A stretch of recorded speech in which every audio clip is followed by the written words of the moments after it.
afternoon, ladies and gentlemen. Dave with Spruce Industries here for another special Beyond the Product segment on beyond.spruceindustries.com. And I'm starting a new segment today, and I'm calling it the Misconception section.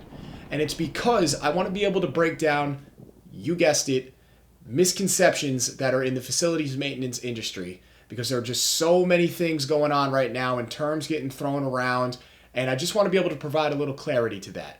The first thing I want to talk about, and maybe you've noticed because I've definitely noticed, that sanitizing, disinfecting, contamination, sterilization, antisepsis, all of that has been combined into one term, which I'm calling disinfectant, sanitation, contaminationism. But before I get into all of that, the inspiration for this video comes from an article that I read on cleanlink.com titled "The Cleaning Industry Must Stop the Spread of Information" by Laurie Sewell, who's the president and CEO at Servicon. And in that article, she writes that an airline is boasting that they are going to clean and sanitize all of their airplanes to make it safe for their travelers.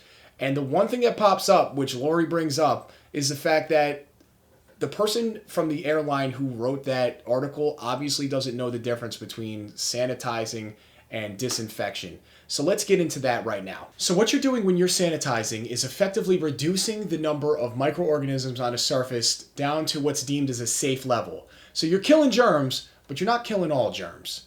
The main segment that you see this in is somebody working in a kitchen or a food prep area, and they're chopping something up real quick, and they're clearing their area, and they hit it with a sanitizer so that they can move on to the next job. Now, disinfecting, on the other hand, that's when you're using a product that is going to kill 99.9999% of microorganisms, germs, viruses, bacteria that are on a surface.